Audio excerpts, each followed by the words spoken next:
Nick Fuentes is an anti-Semite. He's a he's an anti-Semite. That's just the truth, you know? And what is now taking place within the Republican Party's ranks is that because they have basically trained an entire generation. All right, let's get to the.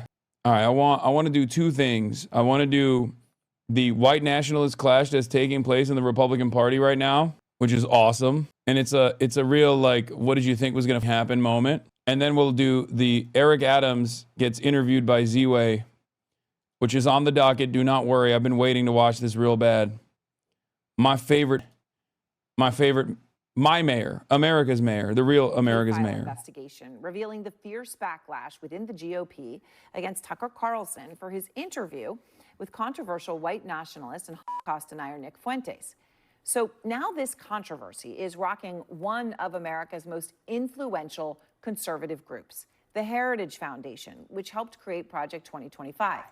Kevin Roberts is the president of Heritage, and he is in damage control. I mean, initially he defended Carlson's interview. It was an interview that drew bipartisan outrage over comments like this. And I think that neoconservatism, where does it arise from? It arises from Jewish leftists who were mugged by reality when they saw the surprise attack in the Yom Kippur War. Yeah, well, that's a lot of it for sure. But then, like, how do you explain Mike Huckabee, Ted Cruz, and there are a lot like that, John Bolton. I mean, I've known them all, George W. Bush, like Karl Rove. I mean, all people I know personally who I've seen like be seized by this brain virus, and they're not Jewish. What you're saying about putting aside the tribal interest for the corporate interest, Yes. That's absolutely the case. The main challenge to that, a big challenge to that, is organized Jewry in America. So Roberts now says that he was wrong to defend Carlson over that interview. Organized Jewry in America. Okay, which way, Western man? Okay, you got Nick Fuentes over here being like, no, America is primarily invested in Israel because of the organized Jewry.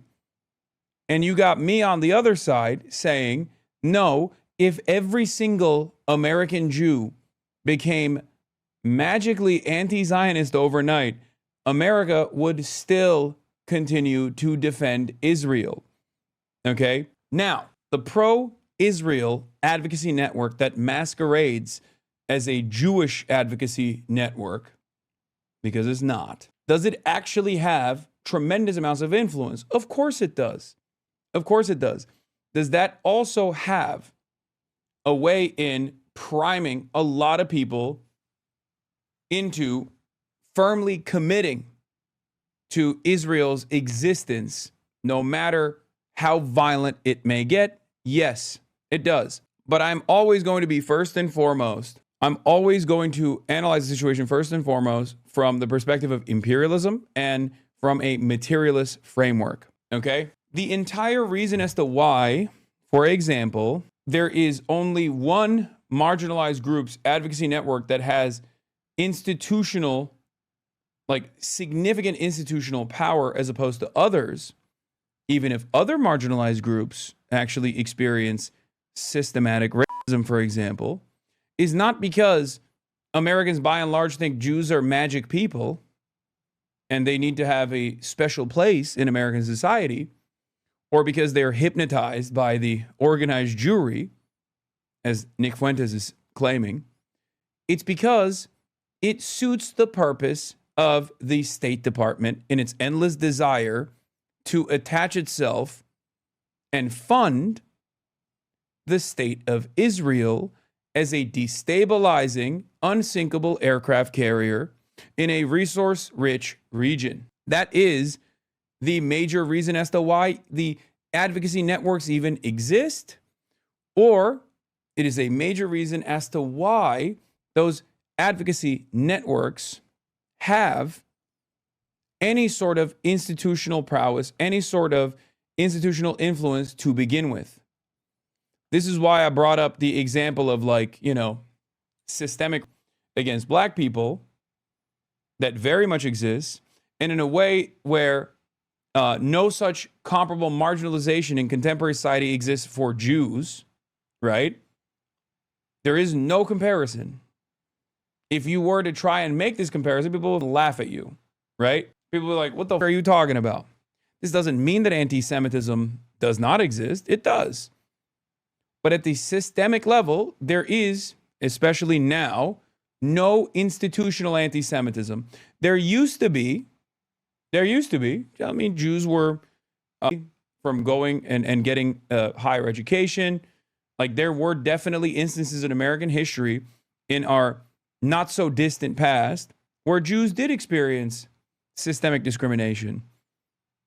It doesn't exist right now. It doesn't, like, that doesn't mean that there isn't marginalization in the form of, like, individual acts of racism, anti-Semitism specifically. It does. That is real. 100%. But Jews are white. By and large, Jews are seen as white people in this country. Okay?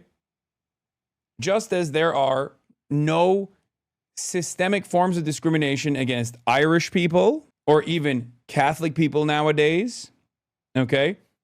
When those sorts of systematic forms of discrimination certainly existed for Catholic people, existed for Irish people, existed for Italian people, Jews are functionally white in this country. Okay? That's it. And yet, even when it comes down to the Republican Party, they have this incredibly strange attitude where they go, you can make fun of everybody, you can undermine every person, except for white people. Don't do that too much. But you can, like, DEI, we're anti-DEI except for Jews. That's basically the way that the Republicans have presented it to the broader public. State-mandated, forcible wokeness against anti-Semitism, and basically state-mandated forcible for everybody else. The reason for that is because anti-Semitism is wielded as a weapon, cynically, by people who want to defend Israel. Okay? That's it. That's it. That's the only reason why there is a special status for this. If Israel wasn't seen by those in positions of power in this country, Jews and non-Jews alike, as a profoundly important foothold in the Middle East, nobody would give a shit about anti-Semitism, just like they don't give a shit about, you know, anti-black, anti-brown, Islamophobia, blah, blah, blah. Okay? That's it. Nazi. Now, having said that, Nick Fuentes is an anti-Semite. He's a Hasan. He's an anti-Semite. That's just the truth, you know? And what is now taking place within the Republican Party's ranks is that because they have basically trained an entire generation of Republicans to despise every group that doesn't fit the in-group identity, the inevitability, of these guys also becoming anti-Semitic was right there for anyone to see. Of course they were going to be anti-Semitic too. Why the wouldn't they? You kept saying everyone is woke, and you kept leaning in to destroying wokeness. You said everyone was experiencing suicidal empathy. Why wouldn't those guys inevitably turn around and say, you know who's actually responsible for this? Organized Jewry. Because that's what they've always said. This is, like, I talk about this all the time with respect to liberalism in general. Liberalism has this good-bad dynamic. There are good people and then there's evil people, right? There's this weird moralization of people's actions under liberalism that doesn't exist under a materialist analysis of the world that Marxists abide by. Okay? And ultimately, that means there's always going to be a need for an outgroup. And that outgroup has historically been Jews. This is the reason for pogroms. This was always the reason, the blood libel, and inevitability that Jews would be outcast, seen as permanent outsiders, okay? And the most extremist version of that was obviously, aside from Tsarist Russia, was Nazi Germany. Bro's just saying shit at this point. Oh man, if only you could have the capacity to understand what I'm describing to you, because I'm kicking game right now, okay? If only. Historically, every conspiracy needs to have a primary villain, a group of people that are outsiders, that are responsible, that are the shadowy puppet masters. And historically, that group of people has always been Jews. So it is additionally insane that conservative Jews that work within the confines of the Republican Party, whether it be neocons or whether it be, Mark Levin, David Horowitz, who obviously died recently, Ben Shapiro and the like, thought that this wasn't an inevitability. Okay? You said liberal and he thought you meant Democrats? No. I mean liberalism as a political theory. Jewish people have always been historically the popular scapegoat. When material conditions collapse, people turn around and blame the Jews. This has been the case. Shut the fuck up. Hasan, you fucking loser. Kill yourself. Cry more, Hamas Piker. October 7. October 7 lever. Just admit you spread misinformation, lol. Luffy Lamau. Hey, King. Hey, King. How does it feel that the entire world, the overwhelming majority of even the Western world, realized that I wasn't spreading misinformation at all and now agree with me?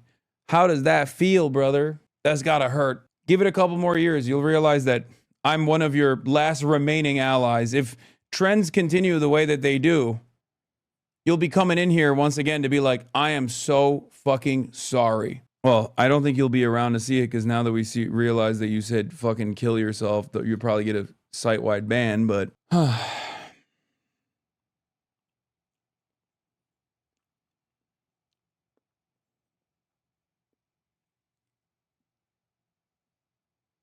You had a great combo with the same about this exact same thing at 42 minutes. Wants you to say, but that basically the Republican. Oh yeah, rise of Jewish hatred in the media landscape. Anyway, the point is, shut the fuck up, Hasan, loser. Fuck you, kill yourself. Cry more, Hamas Piker. So there's always a need to wrap this worldview that operates on good-bad dynamics with primary villains. Okay? Like the people responsible for it. The Marxist opinion on this, the Marxist analysis on this dictates that people's class positions unite the capital owning class to operate alongside their class interests. The liberal position, the capitalist position, has no way of addressing why so many wealthy people operate the way that they do, so they look for alternative villains. Nick is the best. Nick is the GOAT. Okay, sure, buddy. This is why the liberal position, if left unexamined, if left unaddressed, especially if the average person who considers themselves to be liberal or, the average capitalist is not educated on any sort of Marxist alternative, any sort of materialist analysis, will inevitably try to make sense of all of the harm that they're experiencing, especially in times of unique economic hardship. And opportunists, fascist opportunists, reactionary fascist opportunists like Nick Fuentes, will take advantage of that anxiety and turn around and position the historical outgroup that has consistently been vilified, at least under the Christian tradition, the Jews, as the primary group of people that is responsible for everything. Okay? That's it. You better be careful. Because if I'm a Nazi, then there's millions of young people that are following a fucking Nazi. So you better be careful about those words. You're saying I'm a Nazi, I'm a monster. There's a million monsters then. There's a million Nazis out there then. Because they love my show and they agree with me way more than they agree with you, and they're pissed off.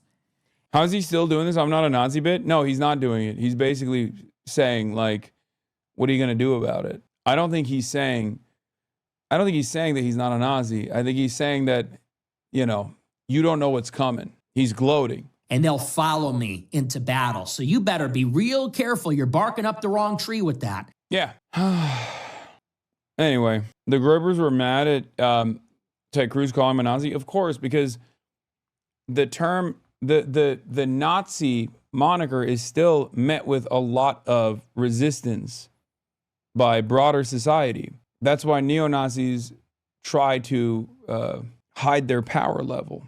That's why Nazis try to only do subtle winks and nods, and sometimes not so subtle winks and nods towards what they actually are and what they represent. He's not hiding it well. Just a couple days ago, where is the lie?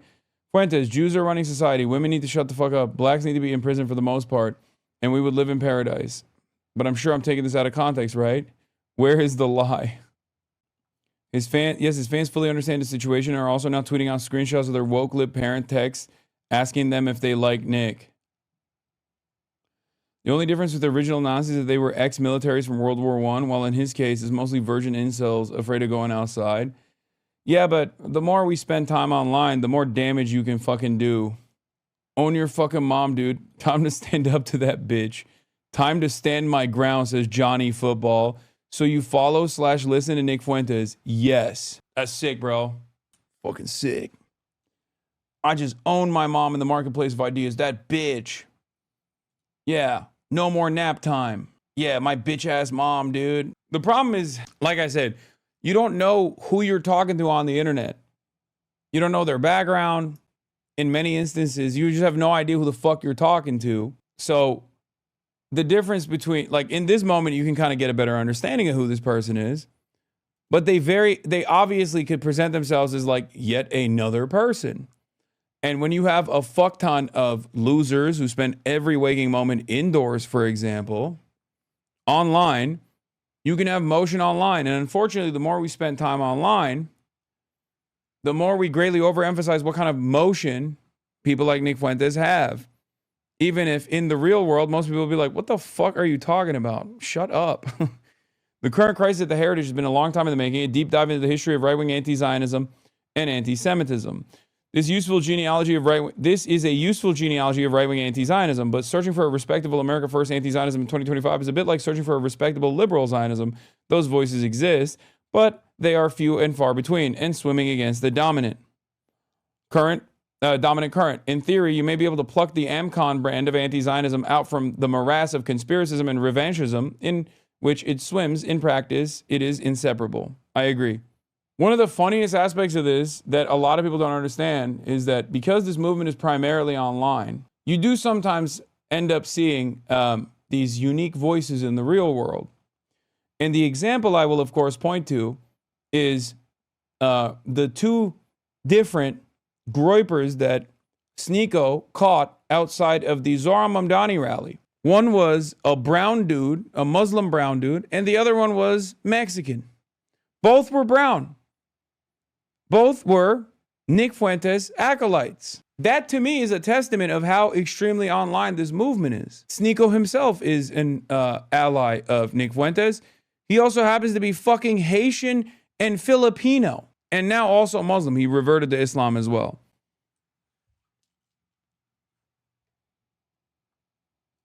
Oh, he said he's leaving the red pill, new grift now? He says it's not really about masculinity, it's insecurity projected into the camera. No shit. I've been saying that for fucking years. No shit. All right, where is the fucking, where you gotta find that clip of Sneeko encountering the two different Groypers. I think it was like outside, it was in New York. He was fiending at the Zohran victory party. I don't think he was allowed in.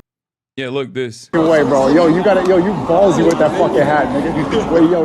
I love your This guy's content. fucking ballsy. Wait, what's your name, bro? Armando. Yeah. Are you Mexican? I'm descendant, yeah. You're a Mexican Groyper, man. Just like Nick Fuentes. Yo, you're gonna make this shit hot, bro. Get the fuck away from me, nigga. What do you say? What do you say to this guy, bro? What do you say? Why does he caught them like they were fish? Brother, this is the most, like, another moment of vindication here. This is something that I've been talking about quite a bit. This is an extremely online movement, okay? Because if you are a white nationalist and you're organizing in the fucking real world, okay? If you're a white nationalist, you're organizing in the real world, after the 8th meeting, you'd be like, dog, everyone here is Mexican. What the fuck's going on? There is no better example that the Groyper movement is just an extremely online phenomenon, then this, okay? You think at the clans meet, if after the 8th meeting, they realized that half the dudes were Guatemalan, half the dudes were fucking Muslim, that they wouldn't be like, what the fuck are we doing here? Like, here, this is the other guy. Look, he found. What was that? Yeah. Okay. Ummah power, bro. What? Ummah power. Okay, for sure. You said Ummah power? Yeah. Oh, okay, you're Muslim. Yeah. Oh, salam alaikum. I never heard that before. I was just trying to. You've never heard the word ummah before? Okay, anyway. Whatever. It's what makes us. Like Ummah power. Another Groyper? Yeah. Wang half. Yeah, he's his Wang half, which is white ass N-word having a, what, I forget what it was. I don't know. That's like their little call sign. What is it? Oh, going hard as fuck. White ass N-word going hard as fuck. That's what that means. I don't need to learn that. Well, now you did. You know quite a bit, boss. Bitch, this is my fucking job. Of course. I am literally the fucking doctor of racism. Why the fuck do you question me? Okay? I know everything about racism. I have a PhD in white supremacy. But yeah, this dude is, you think you're Dr. Anus? Yeah, Dr. Anus is a singular force in this chat. What? Niggas is multiplying. We a Mexican Groyper? What are you, Pakistani? No. What are you? I'm like from the Middle East side, like the upper side. What? Yeah. What is that? The upper Middle East? Yeah. I'm not gonna dox myself, but in that region. Remember when I said one FIFA streamer came swinging at you over the Kaya stuff, and then I found out he likes Fuentes? He's Mexican-American too. His parents are fully Mexican. Brother, I mean, what do you expect? You got mad Hispanic dudes who fucking voted for Donald Trump. Why is it that crazy that a bunch of Mexican dudes on the internet found themselves following the gospel of Nick Fuentes? People are fucking desperate for a sense of community, and they want to be entertained, and they just kind of lean into this shit. At first, I think they get a response from what they have. They get a response from like the powerful entity in this is in their lives. In many instances, is school if you're young, right, or your parents, and it's about like pissing them off, right? Oh yeah, I'm getting a response out of them. And all of these like rule creators in your lives are somewhat liberal, okay? Because they want you to be raised right. They don't want you to be a fucking shithead, okay? And the more you prime your brain into this kind of reactionary politics, because you're getting a lot of negative responses out of people, the more you feel like a rule breaker, okay? The more you find yourself in this fucking community. You're like, ooh, I'm breaking rules. Wait, Dr. Anus's father is in the chat? Hi, Hasan. I was told my son came in here earlier starting trouble. I just wanted to apologize for his behavior. He's normally a good kid. I think he had a tough day at the hospital. Please do not ban him, as he really loves your streams. Yes. Dr. Anus, your dad's in here. Paging Dr. Anus. Where you at? Here we go again. Hasan talking down on Hispanics when the majority of them don't think this way. Brother, I'm just using Hispanic people as an example right now, okay? Because, well, for two reasons. Number one, because it's like very obviously incredibly contradictory, okay? Because it's a movement that wants to eradicate them from the U.S. state, nation state boundaries. And two, because we just saw a Mexican Groyper. Oh, also, the main guy is Mexican. Like, Nick Fuentes is literally Mexican. So, should we not address that contradiction? The entire point of what I'm trying to explain here is that, like, this movement, by and large, has become incredibly diverse. And the reason why it has the capacity to be incredibly diverse is because it's primarily online. Okay? That's it. This is proof that this is an extremely online movement. How do you not understand that? Because it's so inherently contradictory. You got Wang halves from the upper Middle East, Nick. What did you do? What did that tucker of you do, man? It's Wang half, bro. I was way before Wang half than Tucker. For sure, man. That's what's up. That's, that's what's up. I feel like, bro, it's peace, man. Assalamu alaikum. Is this real life? Like, what the fuck is happening? I do think, I'm gonna be honest with you, I do think this shit's a wave. I think it's just like the fucking previous wave of Gamergate. Every wave creates like some of the more resilient, long-standing soldiers of this movement, right? Just like you see those fucking loser-ass, like 45-year-old video game commentary dipshits who still are just like, meh, constantly crying about titties and video games and whatnot. But the overwhelming majority of the fucking fan base inevitably grows out of this kind of shit. I also still believe that the overwhelming majority of people who are like, I'm a graper, I'm a Nazi, like the ones that are running around right now, primarily young people, are eventually going to fucking grow out of it. But that doesn't mean that the movement doesn't grow. It does. With every wave, there's still a bunch of fucking hanger-ons that stick around and actually become, permanent soldiers of this kind of cause, this kind of movement, right? But it's especially established on shaky ground when, half of the people that got your TikTok clips are like not even a part of the in-group, that are a part of the out-group that is supposed to be destroyed, ethnically cleansed. They'll unironically be in here asking for free healthcare and safety nets when their parents get tired of their shit and throw them out. That too, but like, there are people in this community that also found themselves in the throes of this like right-wing algorithm, okay? There were people who used to watch Ben Shapiro videos. There were people who watched Steven Crowder videos. There were people who watched like whatever the OG version of Nick Fuentes was on the internet, like Stefan Molnier, Milo Yiannopoulos, shit like that. And they fucking grew out of it and they realized that was embarrassing. Part of that is because they found someone like myself. In many circumstances, because they're like, yeah, I grew out of that shit. It was really stupid because I started watching you and I was like, this is dumb as fuck. Yeah, Jordan Peterson, Joe Rogan, even though Joe Rogan is still very much around and still very much a part of that same pipeline. It is what it is. And I do think that, a lot of people will, grow out of that. Yeah, Richard Spencer. In some instances, you just got to fucking wait it out, But some people don't. Some people don't grow out of it. If you look at my user card messages, it perfectly proves this. 23-month subscriber. What, like when you were initially in here, you used to talk shit and then you became a head? Damn, bro, you chat way too much for me to fucking go all the way up. Talking about gamers rise up. Cops need more money for better training. Bitch, you haven't said nothing in here.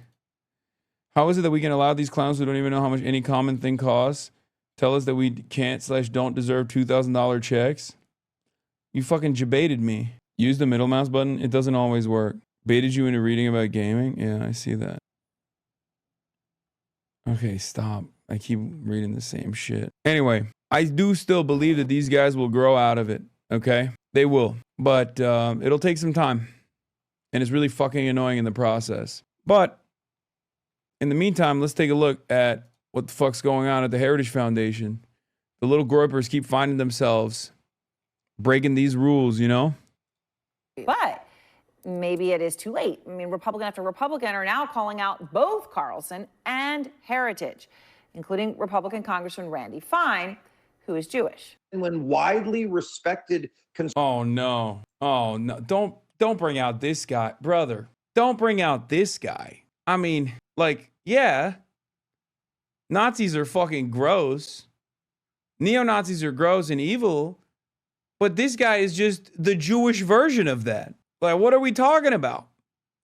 This is something that I try to stress to people all the time. It's like, I fucking hate Nazis. It doesn't matter if someone is a anti-Semitic Nazi or a Jewish Nazi, Randy Fine is quite literally a Nazi, but Jewish. He is a fascist. He is a primary supporter of Israel. He has advocated for Israel's genocide to continue. Like, what are we talking about? Fuck this guy. I don't give a shit about this guy. It's ridiculous. Yeah. Okay, Nick Fuentes is a bigot. Why is Ben Shapiro not the same exact thing? Why is no one calling to cancel Shapiro or Randy Fine? Fine thinks Israel has a right to murder their Muslim neighbors. I think that's worse than anything Fuentes has said. Why the double standard? He's fucking cooking. He's cooking. It's true. Because, like, why do we hate Nazis, right? Why do we hate fascists, okay? the reason why we hate fascists is, or the reason why we consider fascism to be dangerous is because we know what happens when it's left unaddressed, right? Because the most extreme version of like fascist policies in action is the Holocaust, right? Well, okay, Israeli fascists are doing the modern version of Holocaust. And we got their loudest fucking advocates amongst us all the time, chirping non-fucking stop. So in that regard, one dude is trying to restore the old guard version of Nazism. And so far, I guess his advocacy's death toll is like, I don't know, however many fucking school shootings that his fans have conducted. But Randy Fine's advocacy literally revolves around Israel, which has more numbers on the board in contemporary society. And yet, we look at Randy Fine as a perfectly valid, perfectly normal citizen and a normal part of American society. My advocacy is fuck Nick Fuentes, but we should also understand that people like Ben Shapiro and people like Randy Fine are exactly like Nick Fuentes, and we should treat them in a similar way. We should be like, yeah, you're out of your fucking mind. You're literally a conductor and defender of the modern Holocaust. It's ridiculous. Sort of thought leaders like Tucker Carlson go insane because that's what he has become. People start to believe it. We ended our relationship with Heritage. We're working with many Jewish groups that have ended their relationship with Heritage. And really I have to do is talk to my colleagues, because the biggest issue we have with Tucker Carlson is people remember the Tucker Carlson of 5 years ago. That's what makes him so dangerous. K-File's Andrew Kaczynski is now out front. And Andrew, I mean, this is all fascinating. And I sort of saw it percolating on X a little while ago. And it just got bigger. And you know, when you can start to tell something is metastasizing in the social media world. And it appeared to be. So you've been talking to a lot of people within the Heritage Foundation. What are they saying? That's right, Aaron. So the staff that we talked to told us the Heritage Foundation is in open revolt over the president's defense of Carlson. One senior staffer told us it was a, quote, absolute shit show inside the organization, saying that Roberts had, quote, lost control over the organization. He said there's an open rebellion, and this really all came to a head yesterday, where they had this all-hands meeting. This, like you said, this was kind of going around social media, where Roberts publicly apologized. According to a recording we obtained, Roberts told employees, quote, I made a mistake. I let you down. I let this institution down. I'm sorry, period, full stop. But he also made clear he has no plans to resign. Now, we also obtained messages between senior Heritage staff earlier in the week where they were discussing the situation. I want people to look at some of these messages that we looked at. One of them described the workplace as, quote, flailing and in damage control. Another said, this makes me sad and mad, in a comment to another top level staffer. One senior staffer reposted a colleague saying, this crap is really hurting Heritage, and added, as it should. Another wrote, I'm disgusted by this, and I don't understand how this premeditated and orchestrated response that's talking about the initial Roberts video could come out of one of the biggest think tanks in the world. The source who provided this to us basically said they didn't want these names to be identified for fear of retaliation. And Aaron, this backlash is not just limited to the staff of Heritage, it's also reaching the foundation's donors.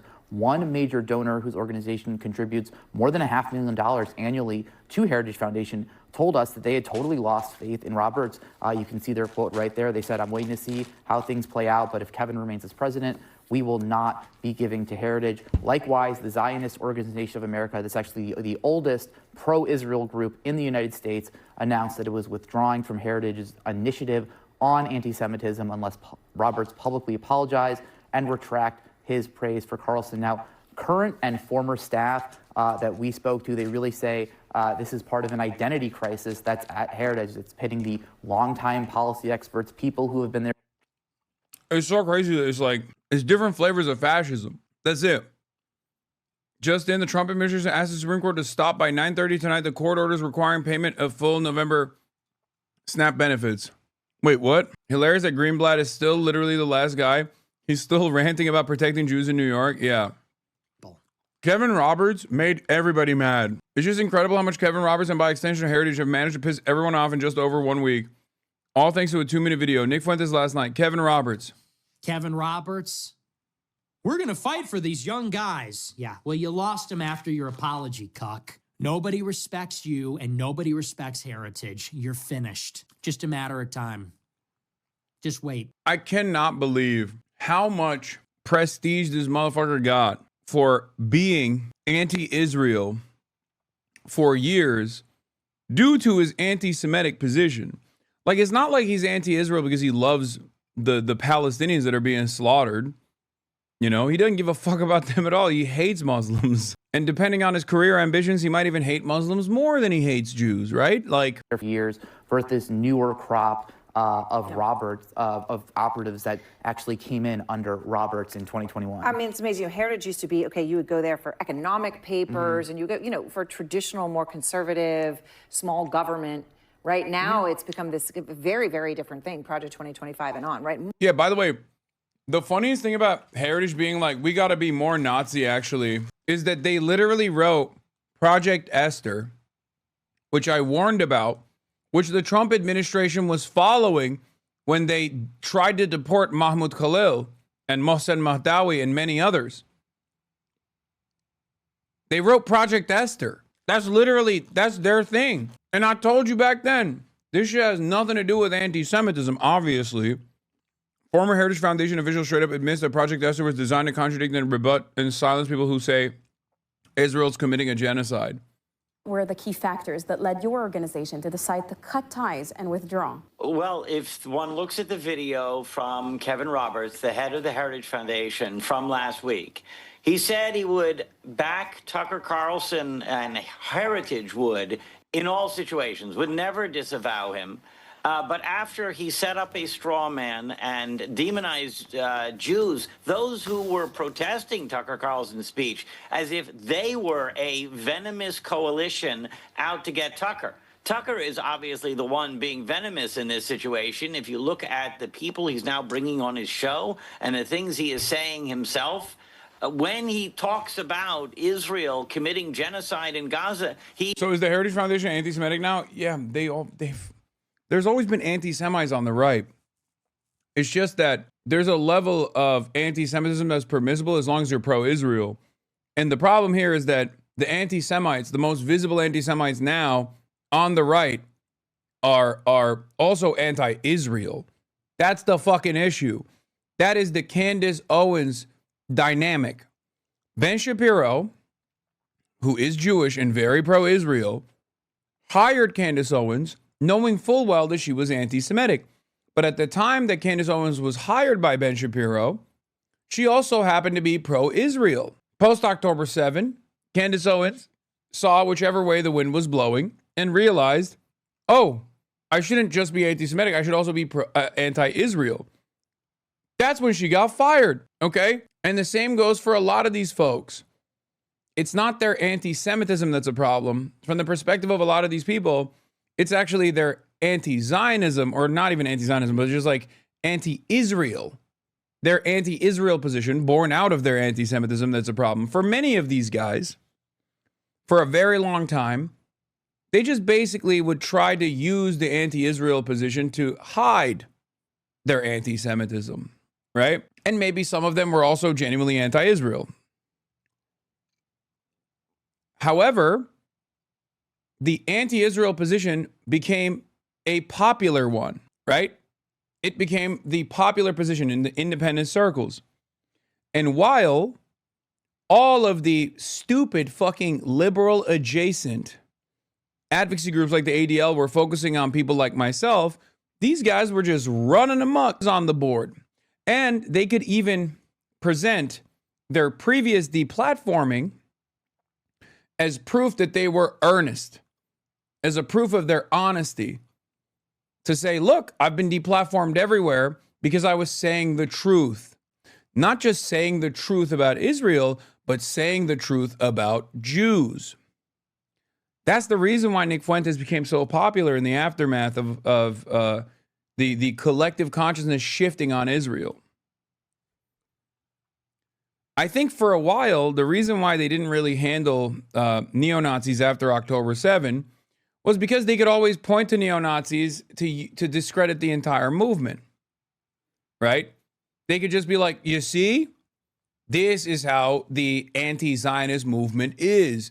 They say they hate Israel, but they actually hate Jews. Look at some of the more popular figureheads in the anti-Israel movement. If they thought they could isolate the anti-Zionists who are simply anti-Israel but not anti-Semitic and deplatform them, then all that would remain would be these like weird, random anti-Semitic people. But the problem is they miscalculated. All of these advocacy groups, they miscalculated. They didn't think that like people would actually turn against Israel. So when all of the prominent voices, many of which on the right, became like some of the few popular critics of Israel, that ended up making people not just anti-Israel, but also anti-Jewish as well. If you learned about Israel's Holocaust from the likes of Tucker Carlson or the likes of, fucking Nick Fuentes or Candace Owens, and not from someone like me, then yeah, you of course were like, yeah, also it's the Jews. Yeah, and this was the method for the longest time. Look, in 2015, at Ann Coulter, tweets regarding Jews, awful nonsensical. But Ann Coulter is also super pro-Israel and always has been so I won't lose sleep. Is joining the very forces that Project Esther is supposed to be designed to contradict and rebut and silence. Now he's realizing that, yes, Tucker Carlson says things that are honestly and truly evil against the Jewish community, and we cannot pretend that there's this idea of, no enemies on the right. That's great for political partisans, but if you're out there promoting values, and especially Jewish values, like we do as a Jewish organization, we're called values. We cannot pretend to be partisan. If we're going to call out Ilhan Omar or Rashida Tlaib, we're going to call out Marjorie Taylor Greene. Two people that have never said anything anti-Semitic versus a woman who has literally said Jews have space lasers that they did wildfires with. Brother, at a certain point, you got to realize that you are the reason. You are the fucking reason. You're doing it. You took valid critiques of Israel and you slammed it with ridiculous statements about Jews, and you put it all together, and now you're going, oh, how did anti-Semitism explode? You did it. You made the sandwich, bro. It's the Subway meme. My brother in Christ, you made the sandwich. The fuck are you talking about? You literally wouldn't give any fucking room for people to breathe and be like, this is fucked up. Who is Ilhan Omar? But do you see what I mean? If you fucking constantly hit the this is anti-Semitic, we must deplatform line against all criticism of Israel, then yeah, when more people fucking criticize Israel because they start realizing what Israel's fucking up to, and Israel's popularity is sinking, and you still think you can call all criticism of Israel invalid and anti-Semitic, then people are going to go, okay, I guess I'm fucking anti-Semitic. In this day and age, at this stage, the only place where that kind of attitude and that kind of narrative is still kept under wraps is basically mainstream media and to a certain degree, Congress. Okay? Anti-Semitism has lost its like institutional power. In normal places in society, people are dropping anti-Semitic shit left and fucking right. And a big part of that is quite literally because you wouldn't give any fucking space for people to criticize Israel when Israel is worthy of criticism. It's incredibly worthy of criticism. It's fucking crazy. And they're still doing it. They're still like, Zohran Mamdani is anti-Semitic. Motherfucker, it's people like myself, it's people like Zohran Mamdani who are the last non-anti-Semitic people out there who are still criticizing Israel, and you're still focusing on people like us. The fuck is wrong with you? You're a fucking idiot. There's like straight up people running around being like the international Jewry is responsible for hypnotizing every single person, and they're hypnotizing people to be woke and gay and consume pornography and love Israel unconditionally, blah blah blah, all this shit. And you're over here getting mad at a person who's like, hey, I think we should divest funds from, people doing terrorism. Like people who are trying to sell illegally occupied properties that they stole from Palestinian people. If that's your main gripe, you fucking lost. And Tucker Carlson when they use the same rhetoric. And what Kevin Roberts did was refuse to come in with that and even make us out to be the bad guys. And on the left, they allowed anti-Semitism to fester until it boiled over. And then all of a sudden... Oh, it was the left's anti-Semitism that made the right anti-Semitic. Oh.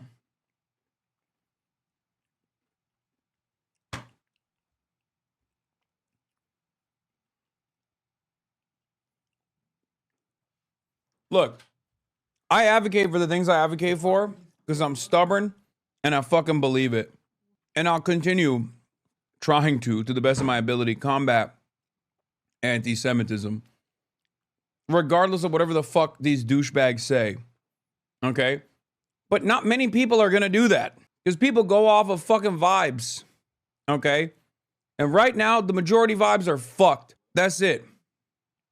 We have anti-Semites actually in Congress telling us horrible things about Jews. And Jewish organizations just sat there, or worse, became indoctrinated themselves. Now, on the right, that's not going to be allowed to happen.